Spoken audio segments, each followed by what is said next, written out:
Welcome everybody, and thank you for your introduction.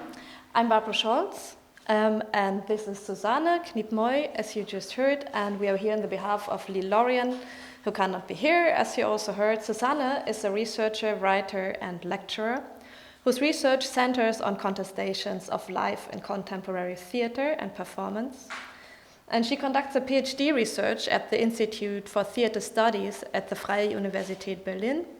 And her research questions implicit considerations of life in theater and performance studies through an analysis of contemporary theater and performance practices that deals with modalities of life.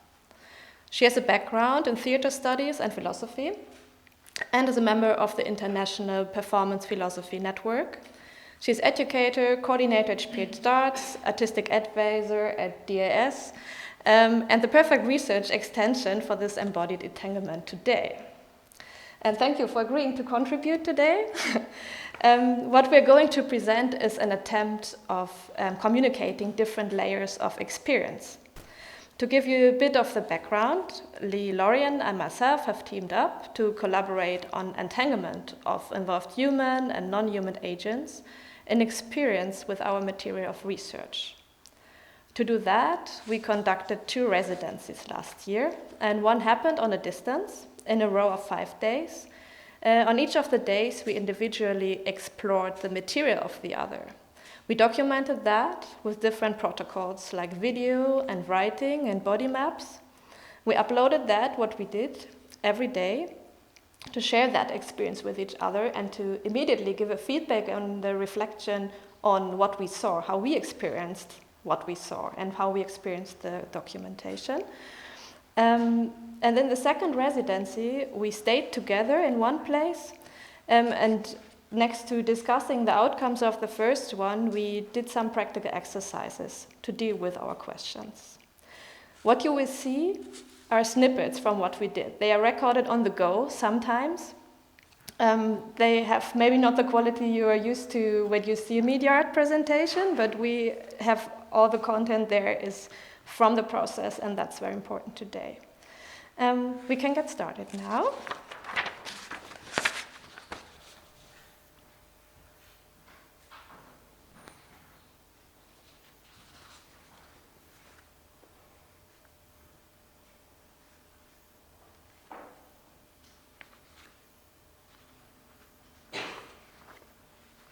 My dad used to tell me stories about cats before bedtime.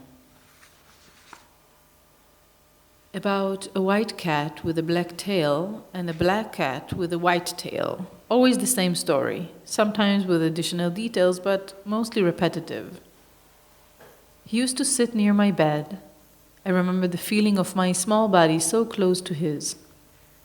In my mind, I don't have a memory of his head or face, just his body as a material that radiates protection.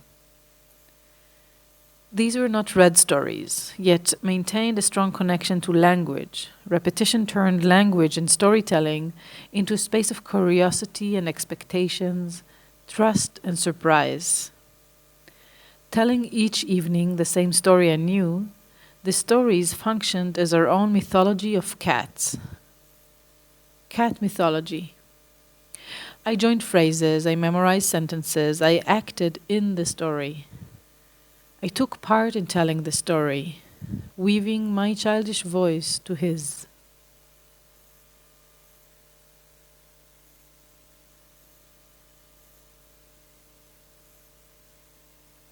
In the window frame, there's a prism in the middle of the window. When the sunlight falls through it, one moment it is focused, the next it spreads out like a rainbow on the floor. I sit on the floor with my mother's yarn cones. It's plant dyed, she says. We were crazy enough to collect 2 kilos of birch leaves to dye this wool with plants. The wool is soft in my hands. Do you like it? Good choice. It's mohair wool. So soft that I can't stop touching it. It tickles my skin. Another ball of yarn is a little itchy, but also pleasant because the roughness is rich, soft and slightly scratchy at the same time, prickly. I arrange the cones by color. deciding whether the gradient should go through the browns before the greens, or whether it should go through the violet, blue, black before continuing with the warm tones. In daylight, the colors are bright. Against the light, the texture of the yarns becomes visible, smooth, rough, or hairy, but I like it best when the material meets the rainbow. Experience of others with the material of our research. In Li's case, it is about the encounter of body and voice with text, and particularly as a shared communal practice of reading. The research touches upon the communal role of text and the actions of interpretation and discussion that developed throughout history in the special circumstances of Jewish people in exile. Because of the lack of common land, sovereign rule, and hegemonic power, text turned into an exterritorial space of gathering. One of the departure points of this research is to make the action of reading explicit and communal routine. Reading is perceived then as an intimate activity as much as a social practice of connecting with others. Developing scores for reading together serves as an image for structures of living together, maintaining a shared practice and frameworks for coexistence. In this course of the investigation, diasporic practices with text are translated into performative means, striving to establish a sensible space for political participation. In my case, it is about light and textiles on the body, and the role of textile material that invites performativity and shapes the body by textile structure and light. The research critically investigates body-worn light. One part of the research focuses on designing and developing interactive material composites, which consist of physical materials like textiles and intangible materials like light. The other part deals with the socio-cultural impact of light on the body. Light highlights or exposes, changes the shape of the body and its environment, and interferes with its surroundings. What happens when humans become light sources? The research is based on the concepts of material agency and new materialism. Light is applied to a known material, changing the appearance of the wearer and interrelating with its surroundings by highlighting and casting shadows.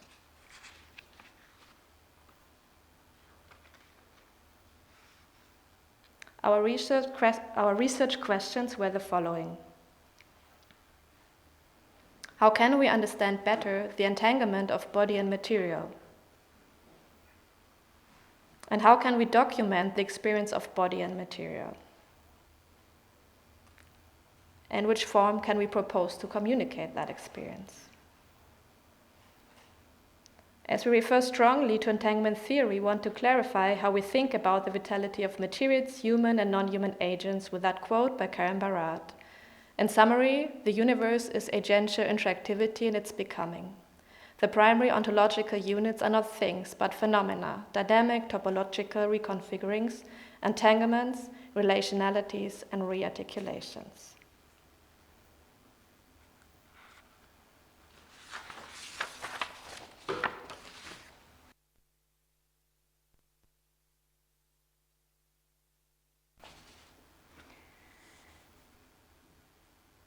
After I received an invitation to become involved in a process marked by movement, affect, and entanglement, I was surprised at my struggle to open my discursive frame to its generousness.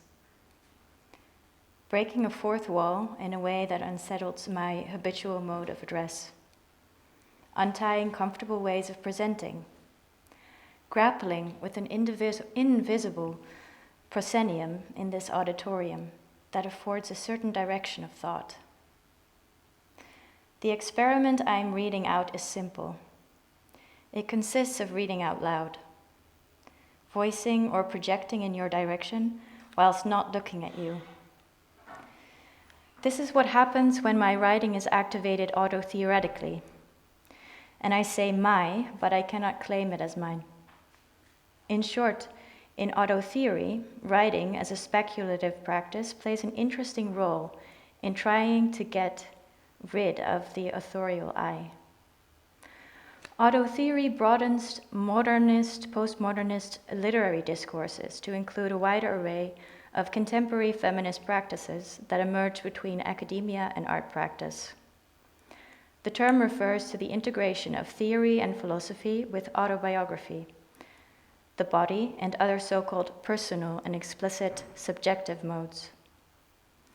Valeria Radchenko, credited with coining the term on Twitter, then Twitter, in 2015, defines auto theory as a method of using the body's experience to develop knowledge. In this instance, the experiment consists of folding words into the material discursive field of Li Lorian's and Barbro's experiences with the tangibility and intangibility of matter, with reading as a practice of voicing. And for the purpose of an auto-theoretical crossover, I will serve as a kind of bridging professional spectator. And this is what theater and performance scholar Joe Kelleher would say. Or as a non-professional performer, as Edith Caldor, a theater maker, would say. The two monikers, professional and non-professional, performer and spectator, seem to cancel each other out. And interestingly, that's precisely the point. This is where the folding and the entangling starts. I am reading out loud. Voicing my experiences auto-theoretically, I extend questions. My wordings mull them over, and then they associate, they extrapolate, they formulate, they imagine on their own. Through this act, I aim to create a questioning frame that experiments with a mattering of words, performatively. Or, as Karen Barad frames this aim, performativity, properly construed, is not an invitation to turn everything, including material bodies, into words. On the contrary, performativity is precisely a contestation of the excessive power granted to language to determine what is real. Hence, in ironic contrast to the misconception that would equate performativity with a form of linguistic monism that takes language to be the stuff of reality, performativity is actually a contestation of the unexamined habits of mind that grant language and other forms of representation more power in determining our ontologies than they deserve. And because of that, I am immersed in an encounter of text and textile. Or rather, I'm trying to entangle or dynamize them in the only way I know possible. I am turning those formations over, appreciating their doubling, the repetition, and their generative potential for an ontological setup. Textile, text, external. But I digress. First, we turn inwards and towards these practices.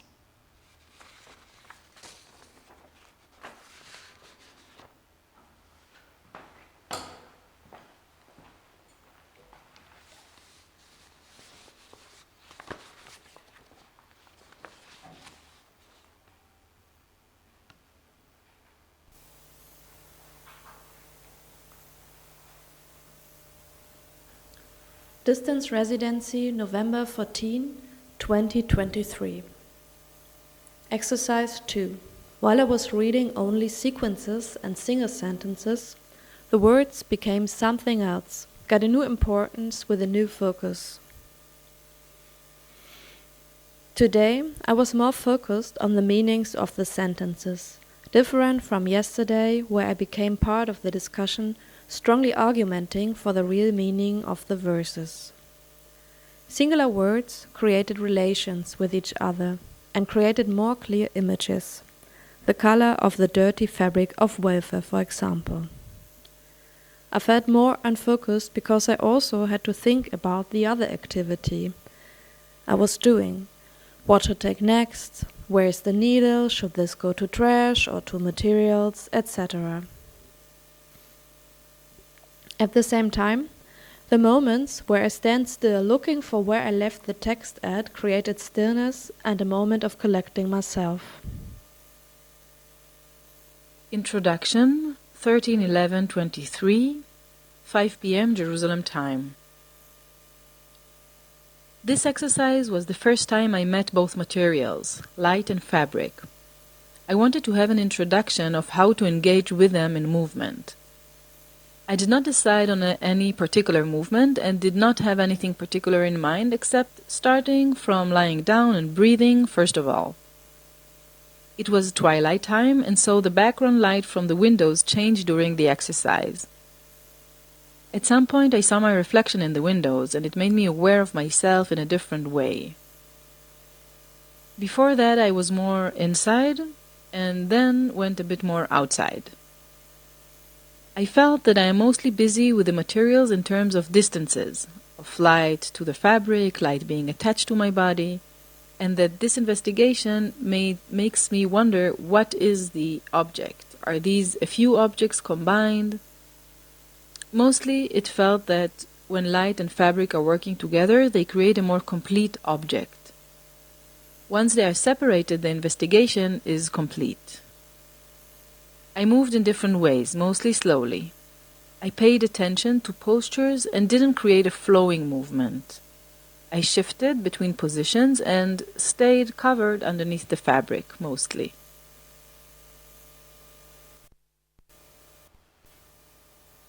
November 15, 2023. Exercise 3.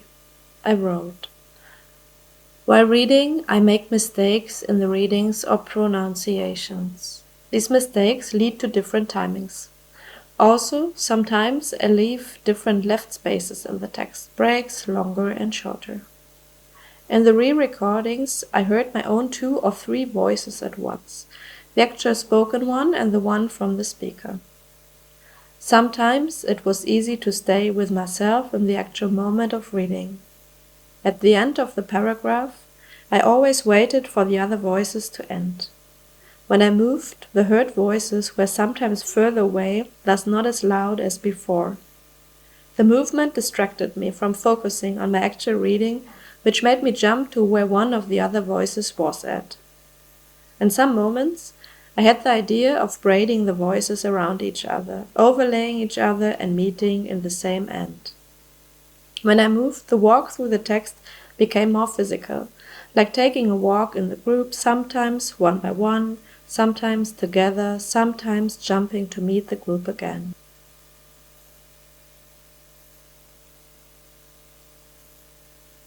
Exercise 3, November 15, 2023. I wrote to you as a reflection. This reading of duplicating and looping corresponds in an interesting way with your first exercise from November 13. This sort of looping creates something else with/to the text.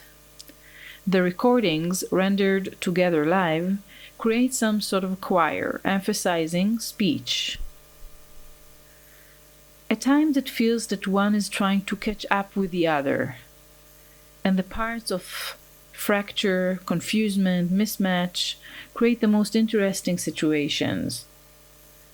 Sometimes you are losing your breath. Perhaps it is worth being more aware of your breathing, to the silence between the words, between sentences.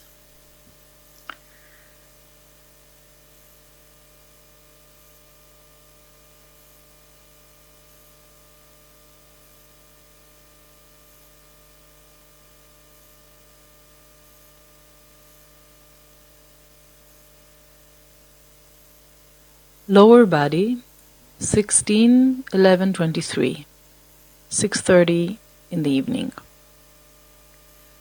I felt that previous exercises focused on the upper body, so I wanted to give attention to the lower body this time. I put the light garment on my left leg and the fabric around my right leg. This was technically not so well prepared, and I had to fix it once in a while. I prepared music in advance, in case I feel like I need it, but I didn't. I used another camera from my phone, and unfortunately some of the work I did on the floor is out of frame. My movements were very rough, as well as the investigation jumped from one thing to another. I didn't do anything pretty or nice, but rather quite raw.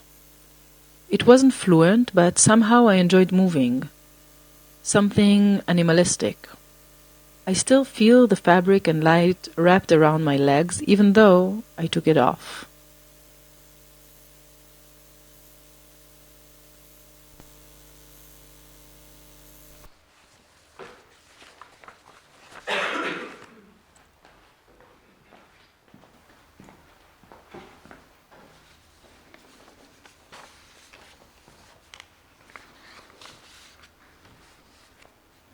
The experience of an encounter with practices as they fold in and out. What happens when we turn to each other? Turn to each other's works, words, materials. How do we make the first step? How do we switch from one practice to the other? How do we gain the appropriate distance? Through repetition, or should I say, an iterative operation on matter? By staying attentive to the documentation of assignments, on the reading aloud, and the movement with the textile, the questions emerge. Who is addressed? We enter a new constellation. This reading of writing out loud is part of it, hopefully. How do these practices relate? How do they matter? How can we join in this collaborative discursive material frame? How do we make sure that we can enter their mattering? Does it matter then whose experience is at stake during this phase, this second phase? Are we unlearning habitual modes of doing and making, reflecting and projecting, in order for it to become impossible to distinguish between each other's experiences? To render habitual ways of voicing and wording illegible, maybe even unintelligible momentarily? A generous and generative kind of obfuscation might be what is at stake during this phase. The repetition of words, chewed and regurgitated, signifier and signified, purposefully rewoven after a new reader took part in its tapestry. A loom, an apparatus used anew, by legs that warp light and weft a textile, feathery light. Light, loop. The I that is me, envelops what emerges, turning words over and against each other in a manner I imagine enacts what occurred during the second phase of the collaboration. The mode of turning externally inward in this way is supposed to be paradoxically generative, opening up the process towards the spectator instead of showing a result to an audience. As Barad would say, practices of knowing and being are not isolatable, but rather they are mutually implicated. We do not obtain knowledge by standing outside of the world. We know because we are of the world. We are part of the world in its differential becoming. So, who is addressed when voice, speaker, bodies are distanced, fragmented, provided with this particular agential setup? Collaborative working processes yield a particular kind of repetition, or should I say a performative doubling. The figure of the loop comes to mind again. I turn it over, the only way I know how. Turning it inside out, almost. This process of exteriorization is reached at a moment where something is shown. A part of a loop is interrupted to widen its reach. I notice how my thoughts, associations, reflections, whilst writing, distance me from an imaginary exercise of being an audience member. I try to make sense of a singular reactive experience in written form. It is as if I'm talking to you whilst having my back turned on you.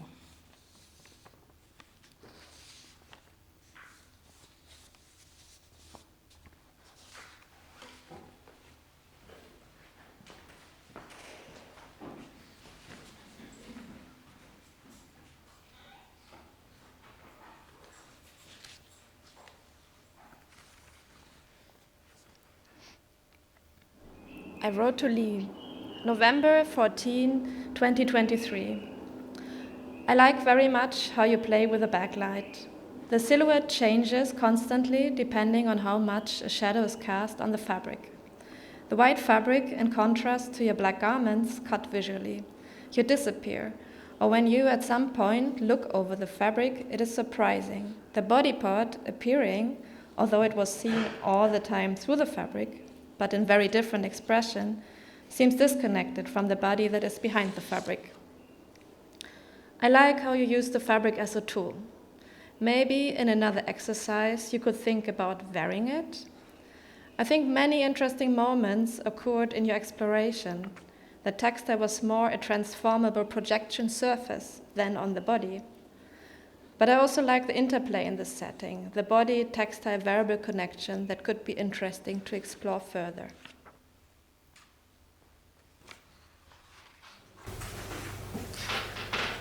Talmud, Bava Batra 9b, who perverted the ways of his mother. November 13, 2023, I wrote to you. It feels like you are becoming more familiar with the words of the text and as a consequence more fluent with the story. We witness your very first encounter with the text and sense how you get more involved with each reading. I had the question, who are you reading to? To whom is the reading directed? To some anonymous audience of the camera? To yourself?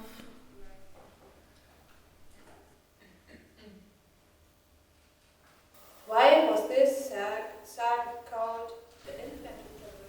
I think it is interesting how you try to find different ways to play with reading, intonation, and meaning, and to performatively follow the question of how to embody the different voices of the text.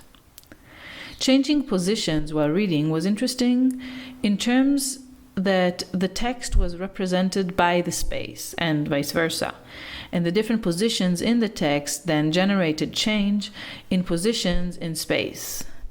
It made me aware of how much it is a dialogic text, while the person reading is one. When you read the text and only changed intonation, I was missing a more generative device. So for me, there was less embodiment of the text.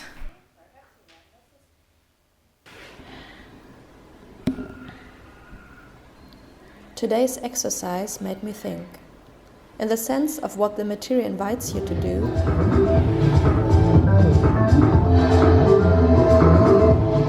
you had an idea, but you needed another agent in the entanglement to get the flow of the material. The video is strong in many ways. The composition of your light is more blue, the backlight sources outside your window more yellow. The story, knowing what would happen from your description, I had your words in my head as I watched. The senses of the human and non-human agent, you and the cat. Plus then the body of light and the dynamics in the fabric. I felt that you had a plan of what you wanted to do with the material flow using its properties, but needed a facilitator to get started. You didn't create a party costume, you just combined the movement of the fabric with the tempo of the music. This first have to tell you that just with regard to this code of mail, each and every scale of which is fashion combines to form one larger code of mail. Exercise 5, November 17, 2023. I wrote to you as a reflection. Traditionally, many stories of the Talmud, of the Gemara, and passages from the Mishnah, which the Gemara is based on, have an inner rhythm. This was done because for centuries these texts were transmitted orally. So it is interesting to think, what does it mean today, this oral tradition? Hip-hop, punk, folk music. I had also a thought about the text becoming like a costume. You can wear it on different music styles. I appreciate your way of staying with the text for multiple sessions, getting familiar with it, befriending it. You reflected that you entered into a very personal mode with it, something that is not necessarily shown or can at all be shown through the videos. It is a relationship between you and the text.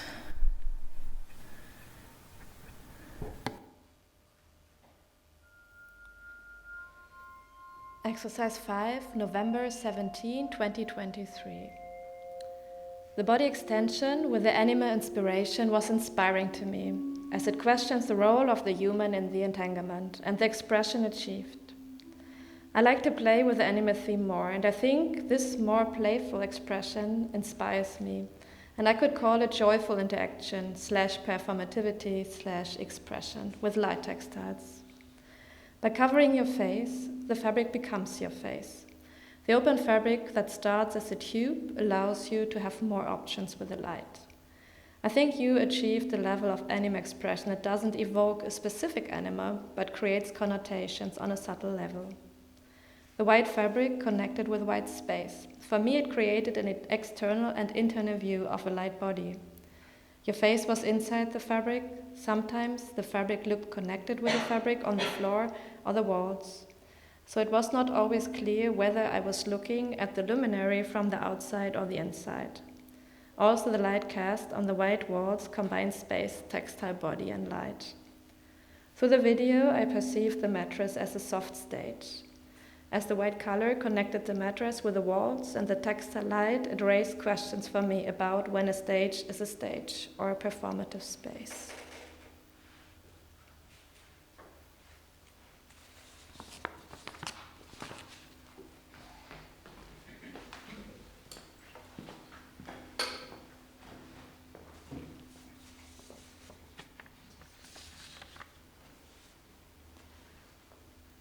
Participating in a collaborative work entitled Notes, which was initiated by choreographer Ivana Müller, philosopher, dramaturg, and performance theoretician Bojana Kunst notes how the act of passing on a legacy is part of any collaborative engagement, especially when new political, artistic, and social alliances and entanglements are created in these processes.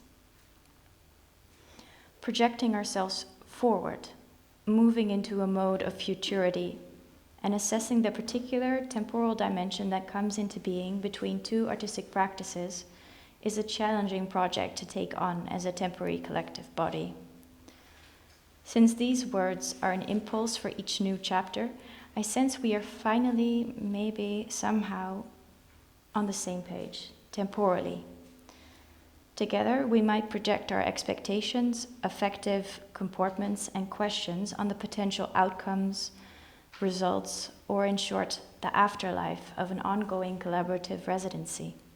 Or should I say that it's still very much alive and ongoing? But we are going to engage in a collective act that marks the doubling, again, performative doubling,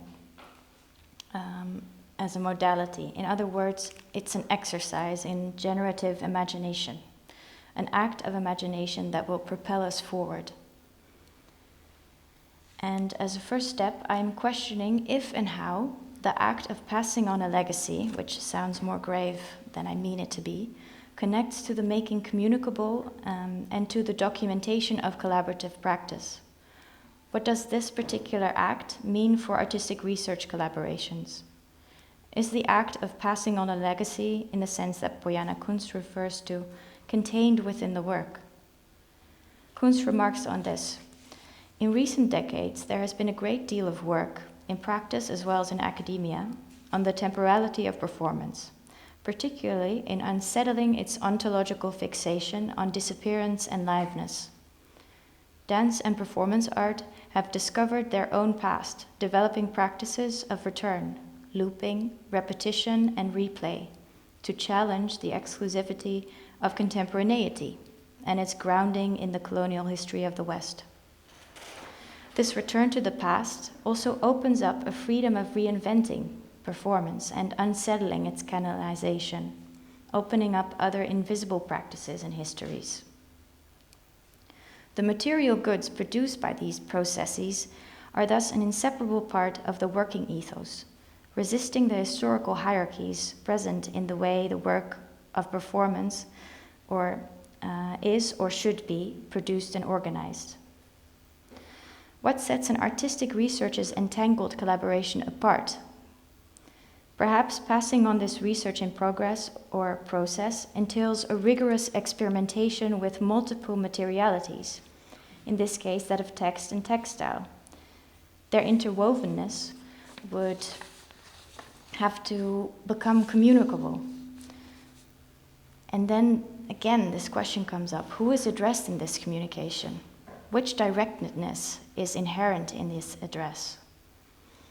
In Notes by Ivana Müller, audiences become activated during an exhibition and afterwards in an attempt to reenact a collaborative process of annotation based on the 19th century practice of marginalia. In this particular case, the documentation and reflections on the residencies, their insight, will become intelligible, hic and nunc, hopefully, addressing you over the course of the process. And then it might move underground again, turning its internal externality inward again. How do we navigate the address implied in the making communicable of the documentation of artistic research processes, especially collaborative ones? What insight is generated in the process of making the epistemological values of each material's entangled mode of being intelligible? And as you can hear, I'm merely generating questions. And since I'm for the moment a kind of mediator who, knowing what lies ahead, anticipates the deluge of questions that will come your way, the addressees, the audience, I hope this questioning activates yours.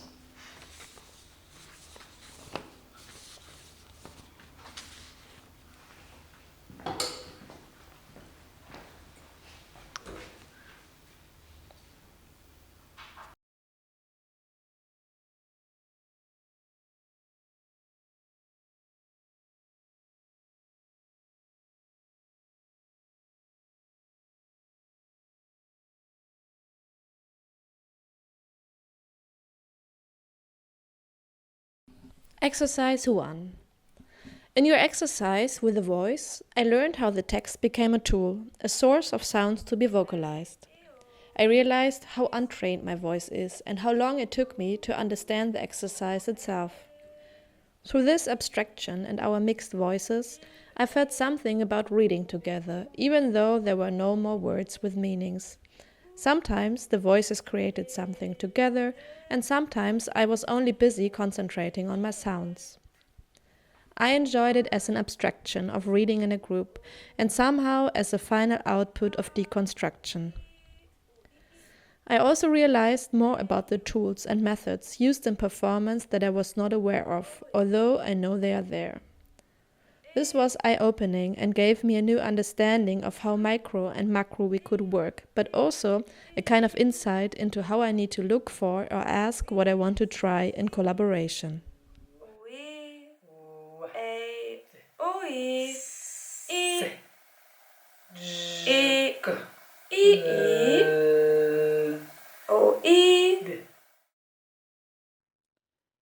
Exercise 2.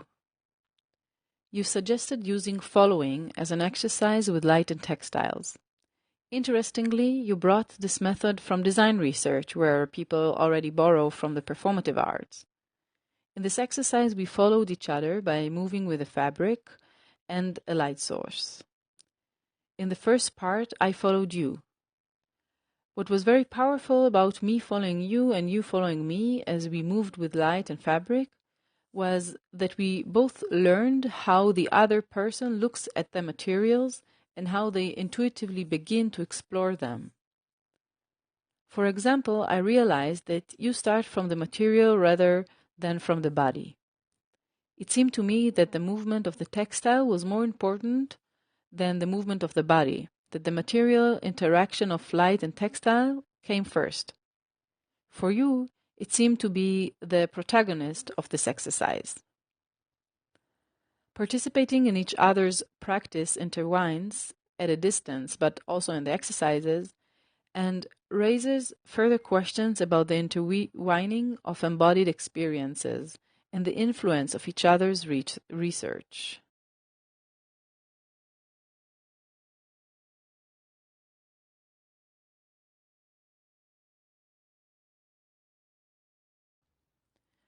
Initially, we wanted to work with the question of how to document an experience. I wonder if this is what we actually did.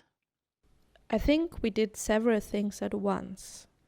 On the one hand, we tried to find a medium or different media to communicate and to document experience. On the other hand, we created something like an entangled process. We had a dialogue that happened every day about the work. We reflected every day. What worked best for me was the structure of producing an assignment every day. It was an obligation on the one hand, but in an open way to interpret one on the other. It was like practicing, moving a muscle, doing sport or meditation that just happened to be with the fabric. It accompanied me throughout the day, and there was something very relaxing in this requirement. Furthermore, it was meaningful that it was also somehow abstract. It was an experiment, no pressure of production. I thought of how beautiful it is to practice something that is abstract and loose each day. I like the notion experiment and abstract. For me, the abstract in it was something that I would call formal, because we used a text that is not the most important text for you, and we used a textile that was a bit of a placeholder, a textile that has properties as and characteristics as the textiles I'm producing, but it's not pleated at all. It's plain, it's white, it's translucent. With each exercise or day, I tried to get more and more into my experience of the material, and felt that with the last one I somehow managed by creating an internal space with the materials. In previous tries to document the experience with my light textiles, I had a similar question, especially now that I'm collaborating with a performer who's used to think or not think about where is the side of the spectators. Probably it's always a mix of inside and outside. I would be very interested in documenting without the camera.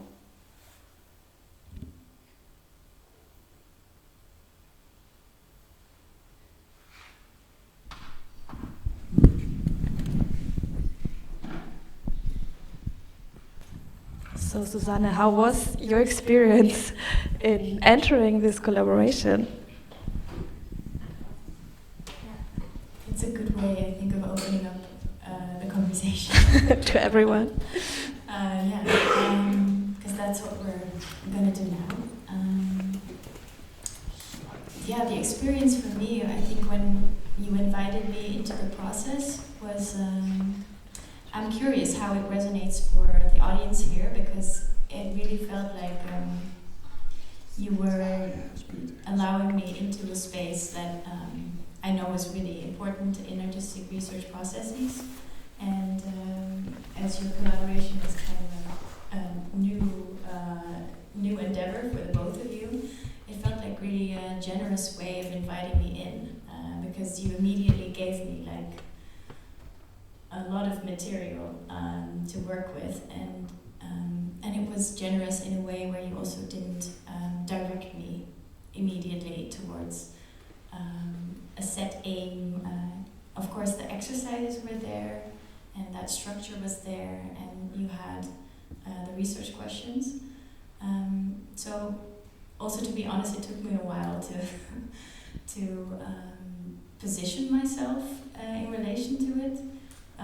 But once I let go of that tendency to try to always know where I am as an audience member, in relation to the object, for lack of a better word, of analysis, I found that I could actually start to see some of the things that I thought were happening between both of you, or the materials that you were working with in your practices. And that was, that ended up being generative. Yeah. Interesting. Maybe also interesting for you to know, I was also the audience for the text because I never heard them before. I had no idea what Suzanne would present, and I'm really pleased because I think it's for me it was a nice completing comment on what we did. And now I'm interested in what you thought about it. I don't know if there are questions immediately or comments, or maybe somebody would like to share how that was.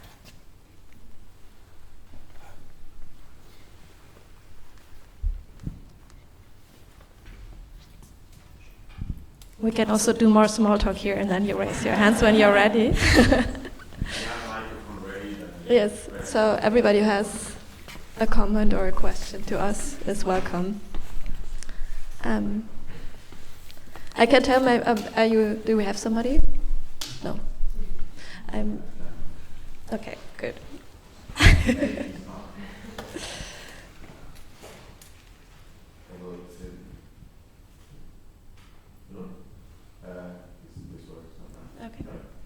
You can.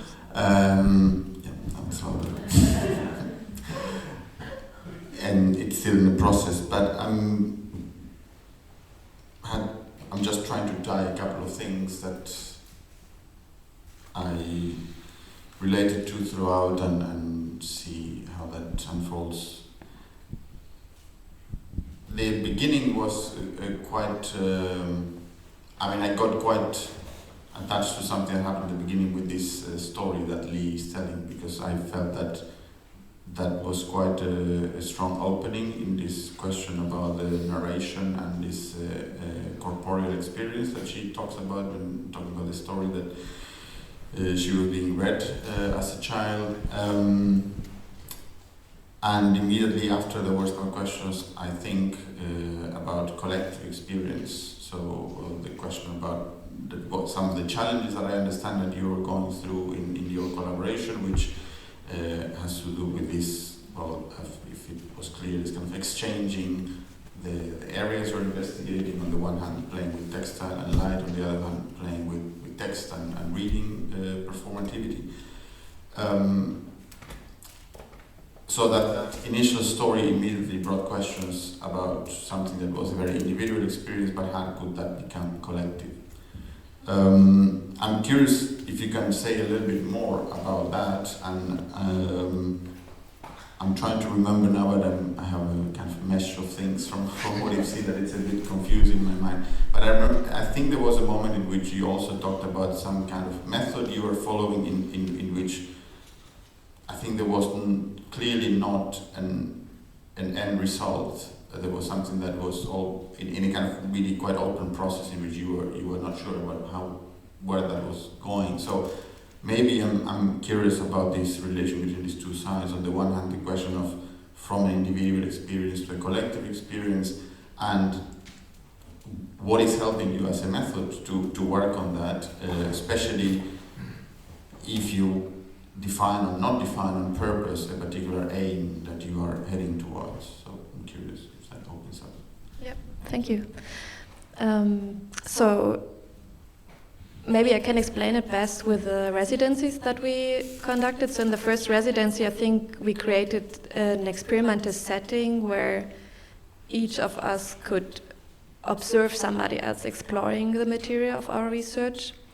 But still it was like an individual person experimenting with the material. And in the second residency, we had the chance to go together through these processes and join the other one. And I think there were two layers in that, because we had, on the one hand, we learned to look through the other's eyes, through the practice and the exercise that we gave to each other. And on the other hand, we had that encounter of two people, like weaving the voices together, and in my case also having the light and having a space and turning the light to each other and creating light spaces there. So I don't know if that answers your question partly, maybe. Sorry. Okay, no, I was just waiting if you want to specify. I mean, again, maybe for us it's still an ongoing process. It's not that we are finished and now we have a conclusion. It's more that we got more questions about the documentation. Somehow filming seems to be very narrow because it creates this image, it creates a frame, it creates a direction, and it's something to work against also when we do these experiments. And also the spectators immediately fixated on the pictures, and so this is why we also decided to play with voice only, because I think it gives a lot to the process and telling with their own words and with their own voice about the experience. Yeah, perhaps exactly that question of documentation seems relevant there, and I'm curious how you're thinking also about today in this session, and maybe what can open up. I'm curious in what everyone experienced or we can dialogue, because at that point I was wondering also about this role of this collective experience. I mean, how and maybe it would be interesting to hear a bit more about your because you're telling that about certain limits or maybe even frustration with the medium of this kind of documentation. So is that leading towards other kind of documentation, and how is that different than, is there an artistic result or something that will come which is very different than documentation, and how are you thinking about that? So one thing is what I also realized now when I heard Suzanne's text actually, and now we discussed, these layers of opening a process more and more and letting more people into the process is also a challenge, and it opens more layers of experience, and I'm nearly confused on which layer I ask you about, because there were so many layers. I think the way that we can deal artistically with the methods is really useful, because we can combine things, we have more media to play with than thinking about recording an interview, for instance. What we did in what we showed is like collaging pieces together, and I think this is a direction we could take. I'm not sure if it would help that we all do these exercises together, right? I think it's not the same. I think it's enough to find a medium in between, but I think I don't know, it's what we have to work on. I'm not sure if we all have to do the same exercises, but the combination, I think, of multiple layers that deal with all our senses is part of it. That we can kind of feel the movement, that we can see maybe what was the light temperature in the space, we can hear how was the voicing. And this was also an experience for me when we did the vowels and consonants only, that it became a choir, and something happened when people are together in a space and read and voice out loud. It was very different for me recording my own voice and looping myself. So this maybe tackles an answer. Yeah. Thanks.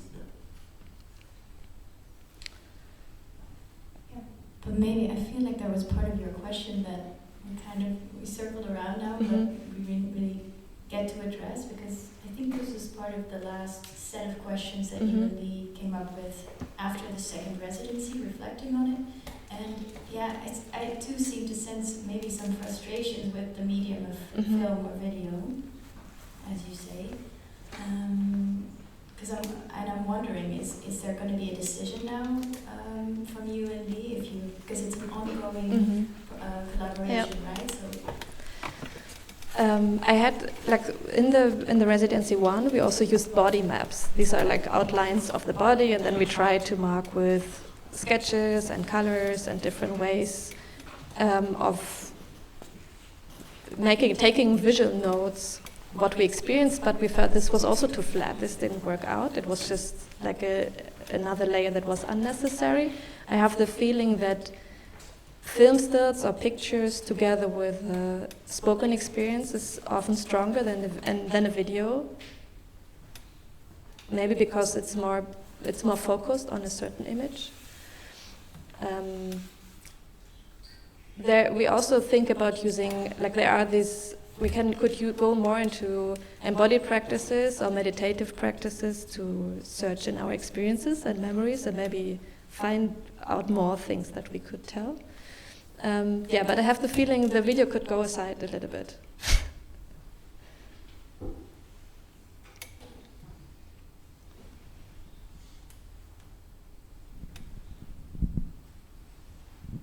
It's open also to anybody who are curious about anything about the research process. That's also the idea of the whole series, to open up aspects of the process, or things that were not clear or that you want to know more about, and that's also. Well, thank you for the beautiful performance, I would say. I have a question. Did you intend to share this with an audience when you started? Like we didn't know in which way. Yeah. And this is also why I mentioned before it has not like a perfect quality and so on, because we really focused on the residency and the exercises we gave to ourselves. And it feels also, as Susanne said, it's kind of a very internal thing we share, and I wonder also how much it's possible to enter from the outside. Because you saw snippets, not more than that. I also have a question about that, because when I see Li at that moment in time with a white cloth, I have a totally different context in my mind. And I thought, is this also something that could be important for you, or was the project totally on the formal qualities of the textiles, what you could do with it, and also about the text, or is there also a more societal, political context involved for you? Or do you want to refrain totally from that? I think when we started to collaborate, the political situation was very different, or it was not escalated. It's interesting you mentioned the white cloth, because actually that hadn't come to my mind, but it's actually we intended that I sent my textiles that I made to her, and then suddenly things were not possible anymore, and also traveling was not possible anymore. It was intended that also I go over to her and we have another residency together, so we cannot completely frame it away from the societal and political situation. We didn't intend to put it in very much in there, but as we untangle everything what we do, or like we have the space where we do things, we have a context where we do things, and we have experienced things before we go into our exercises with the others' material. And there was this cat sometimes popping up, so we cannot just say it's not there. And sure, it's somehow also part of the process that we have to deal with the circumstances. But it was not intended to take a white cloth and tell a story about that, but yeah.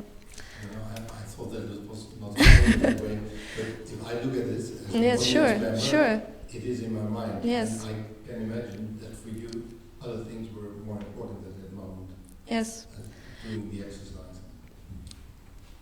I think it's part of it, and I think also now with a bit of stepping like a little bit back and reflecting, it's also worth to include it in how we describe that work, I guess. Yeah.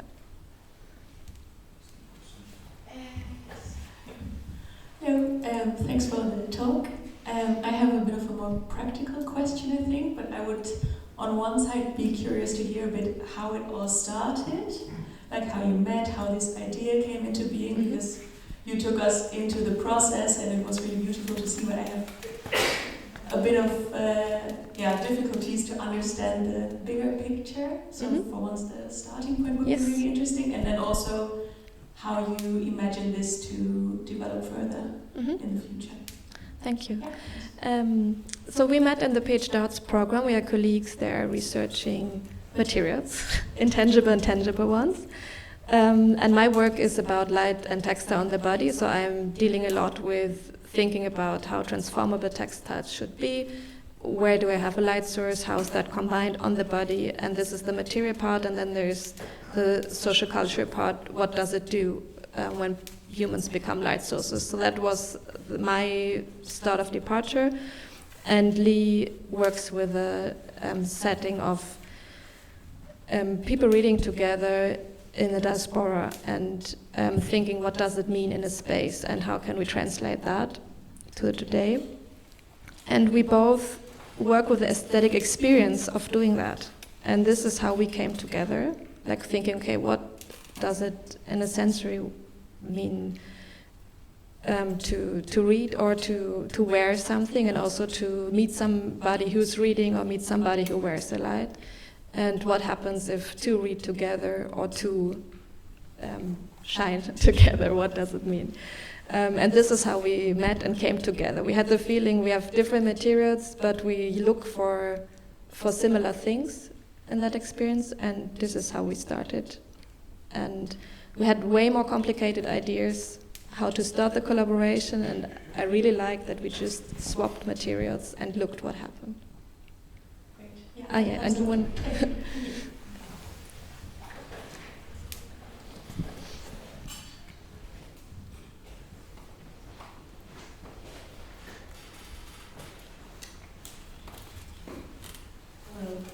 Yeah, thank you for the presentation. I really enjoyed it. I was wondering about the body's relation to the material, or you talked a bit about this entanglement between, or the body's role, maybe. So, yeah, what you said about the entanglement of body and material, and also the different ways that the body relates to the material. Yeah, so I don't really know if it's a question, but maybe just that I'm curious to hear more about maybe these different ways of the body to relate to the material, and also in relation to how we can learn from material, because you also talk about the like acquiring knowledge through the body's experience, kind of, and yeah, maybe if you also see the body as a material, or how we can learn from the materials that we work with. If you, yeah. Yeah, thank you. So maybe I start with the textiles. It's a different sense that mostly is the connection with the material there.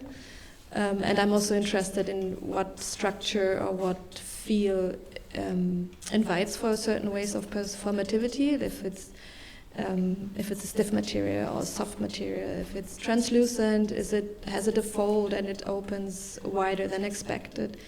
And I think there's, like, related to your question, what can we learn from the material? We can try to act as the material and try to change our movements with it. Combining the textiles with the light, we get another layer. We can expose the body, we can change the silhouette with the textile, as you saw in the images in the beginning. The light highlights certain parts only. It can also make the body very visible, and the second picture where you see myself in the streets, and I'm very visible as a woman being by myself, but then also there was everywhere light to scare away people, so light has many layers in the public context. And for the reading, and now being part of that experience, who also read the text that Li gave me, and the feeling for me was more on the inside, like learning from the material that the text gives you structure, and the more you read it, the more you use the breath and you feel the sounds in the body. And I think this is where the entanglement is, and also the pingback is between the performer, the body, and the body of the material, and what the material gives us. Thank you.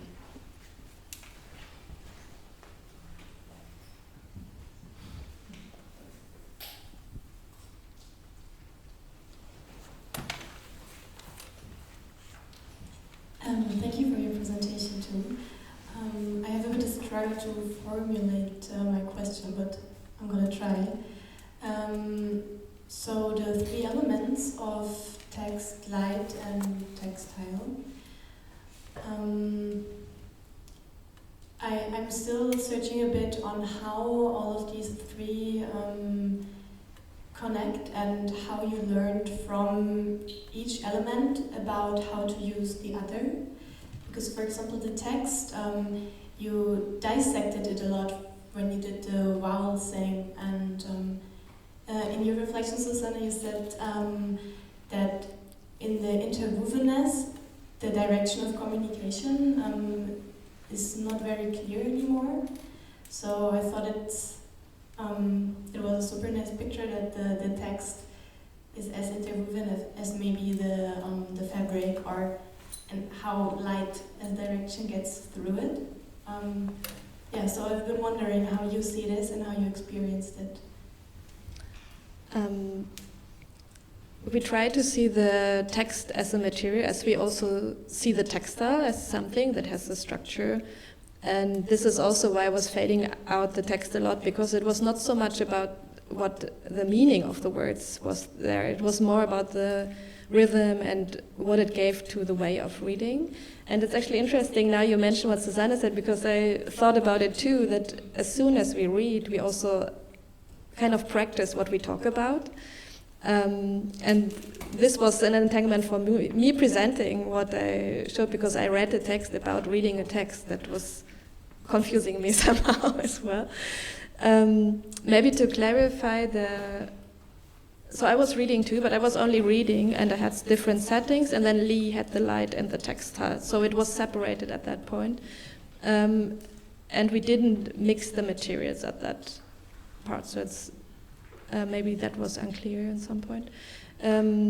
Yes, the facets of reading and voicing and being immediately somebody who's in the game was interesting for me. I had struggles, especially in the beginning, thinking, am I just somebody acting like trying to be a performer, but I'm not, because I tried to read it in a certain way. And you talked about the non-performer. And this was interesting with the reading, actually, because something we do, all of us do, we create spaces with voice. We have different occasions maybe where we read and where we intonate in a different way. When you want your children to go to sleep, you read very boring to make them tired. If you read a text that's intended to be interesting and to transmit something, you try to be very active. So that's something that I learned in this context, and I was a very non-performer, but reading a lot. Yeah. Yeah, as you're talking, I'm thinking about. I mean, this whole process for me is a new experience too, because I'm trying. What I now read out loud is something that usually is edited until it cannot be edited any longer, or I can't stand it anymore. And it's certainly not going to be read out loud. And that means that the experimental gesture, that it might also be hard for you as audience members to then, from scratch all of a sudden start participating in, is a leap. And I think I'm still wondering what that quality is, and I think you worded it really nicely, because it might have something to do also with this agential realist approach, where you try to approach text as material, whether it's spoken out loud, whether it's written, on par with the other elements and the other materials that you're working with, such as textiles, such as. So what I tried to do was always get on that level, at the same time. But then the multi-layeredness and of it all, the multi-vocality that exists can be a disorienting experience. And I think that then also happens when during a session like this, that we're all trying to find ways to get on into that mode. And that in itself is interesting to me, to see how it can be such a generative process that it gets out of hand, and that we have to try and find ways to pose a question again that somehow centers us. I don't know if that makes any sense, but that's what your remark made me think about. Yeah. Yeah, thank you a lot.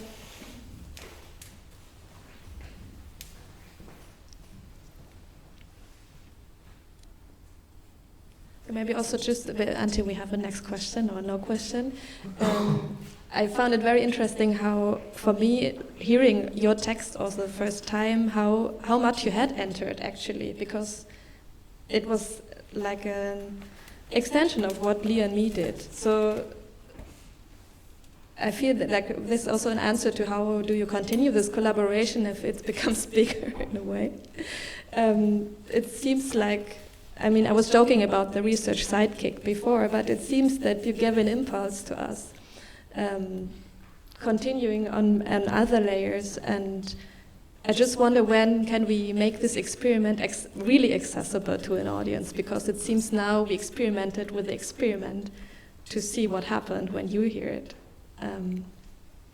Yeah, and this brings up a kind of dreaded topic in artistic research, maybe about publishing, making public of process, and I guess that's what this whole series in a way is also devoted to. So how do we make these processes public?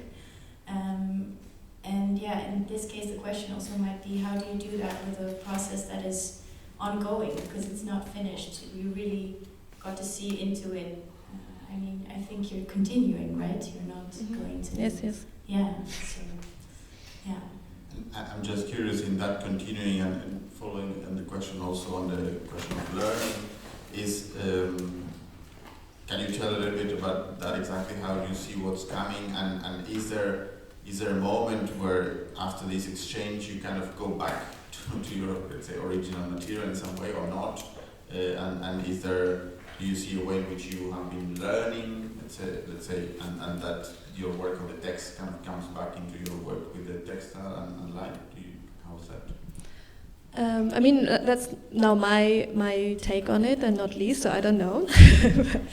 I have the feeling that now I want to put things in a system and relations. I think from the experiments from the first residency, there are categories of approaching a material, and we learned from these parallel processes. So maybe we take them as starting points to create something similar, but as a new iteration of thinking, okay, the first day's exercise should be repeating with the material, the second day should be that, and then maybe continuing in that sense, that we give more rules to another, to see how we approach a material in that moment. I have the feeling that we have to put rules. Maybe this is also my way, because I come from design. I always want to organize things, to understand them. But I also don't want to have like a big mess of entangled things. I always have this yarn bulb that you cannot unknot anymore in my mind. So I think it would be nice to go back and forth to see where it can lead us, to see, okay, this we learned, like, let's organize it in a way, and then we have this starting points again. And I think we should also have more more residencies in presence and not in the distance. It worked, like, it was very fruitful to be in the same space and joining the other doing things. Yep. There's perhaps 5 more minutes if there's 1 or 2 more questions. Or if not, we just close it here. Thank you. Thank you very much for the presentation also. A very short question. I mean, Li's not here, but Barbro, you are here. What is your feeling right now? Would you like to address more the performative part and also like audience in future? Yeah.